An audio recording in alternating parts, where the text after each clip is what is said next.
गरीब माइका। मोहिनी के 3 बेटे थे।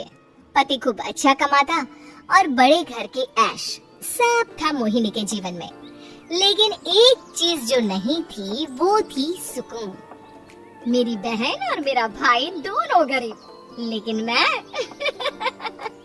मेरे पास तो नोट की बरसात है।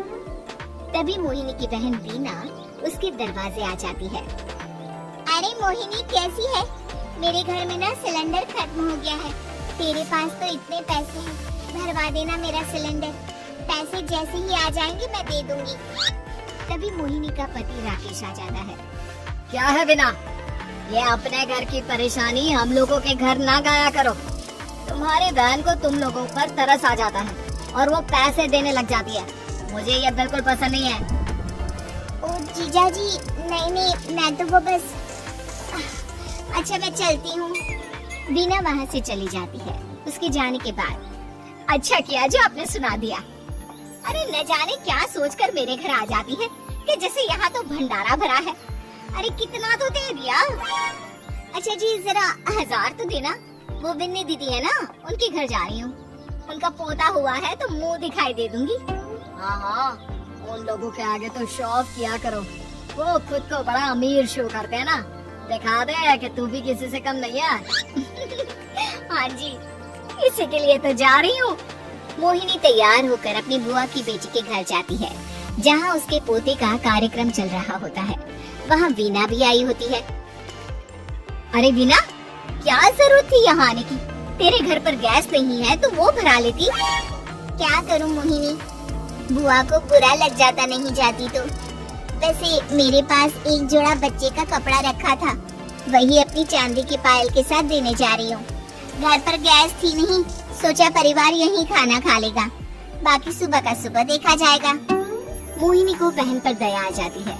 वो पर्स से 1000 रुपए निकाल कर दे देती है। ले बिना, लेकिन पैसे वापस कर देना, तेरे जीजा जी हिसाब लेते हैं। मोहिनी भी क्या करती, गरीबी में बहन का सहारा ही उसके जीवन जीने का आधार था। फिर एक रोज, सुनिए भाई के घर बेटी हुई है, मुझे माँ के पास जाना होगा। अरे उस घर में ना कूलर है ना एसी, कैसे रहोगी तुम? हाँ वही सोच रही हूँ कि अकेली जाऊँ, बच्चों को साथ ना ले जाऊँ। चले जाओ, लेकिन ये जो तुम अपने गरीब परिवार से मिलने चली जाती हो ना, मुझे बिल्कुल अच्छा नहीं लगता। पता नहीं मैं भी कैसे मैनेज करती हूँ, लेकिन क्या करूँ। मोहिनी भाई भाभी के घर आती है। मोहिनी कैसे आना हुआ?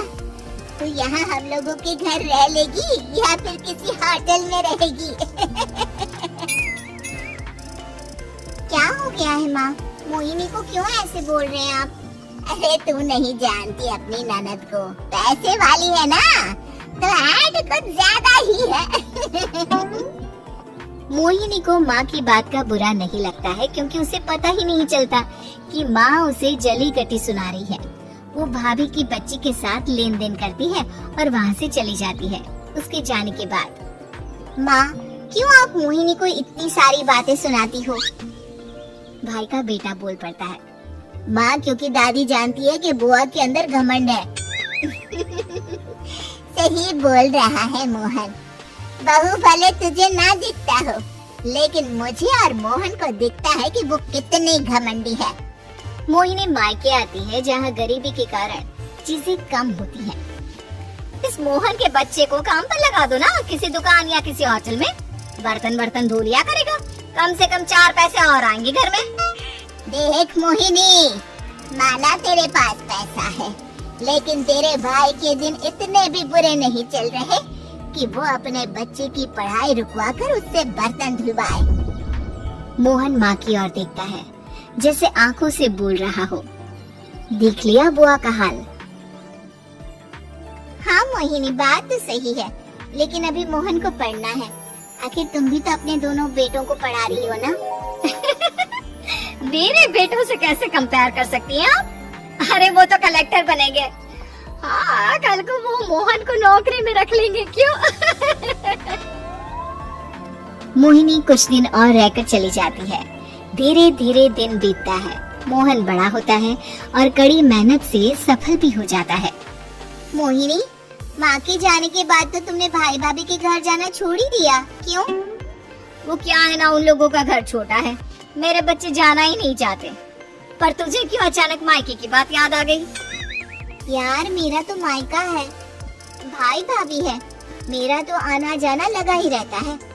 हाँ, क्योंकि तुझे आदत है ना ऐसे छोटे से घर में और कम पैसे में रहने की। वैसे क्या खबर है आजकल मायके की अपने? अब वो घर छोटा और कम पैसे का नहीं रहा, क्योंकि मोहन तो बहुत बड़ा आदमी बन गया है। फिर क्या? मोहिनी भाभी को फोन करती है। मोहन किसी बड़ी कंपनी का मैनेजर हो गया है क्या भाभी? क्या ये सच है? हाँ मोहिनी दीदी, अब तो हम लोगों के गरीबी के दिन कट गए। आपके भाई ने कोई अच्छे कर्म किए होंगे जो हम लोगों का बेटा इतना अच्छा कमा रहा है।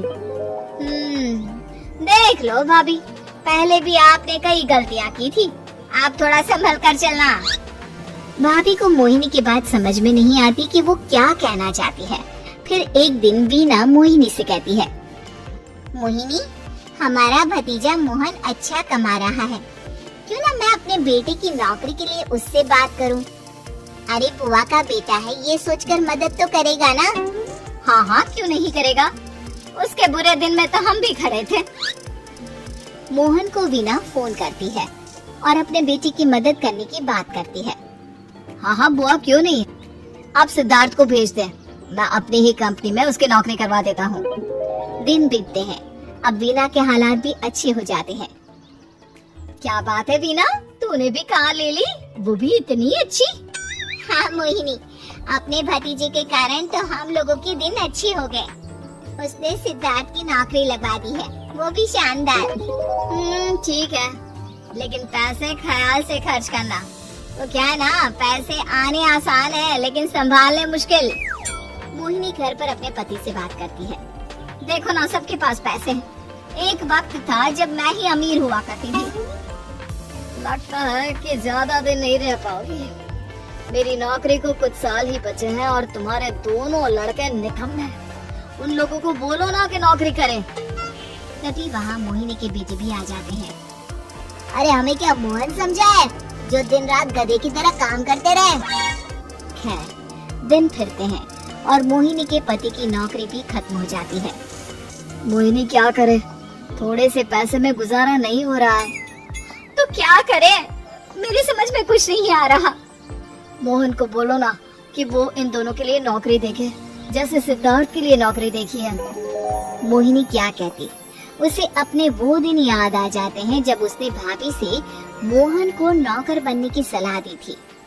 क्या हो गया, क्या सोच रही हो मोहिनी? यही कि वक्त कभी भी किसी का भी पलट सकता है। ऊपर वाले से डर कर रहना चाहिए।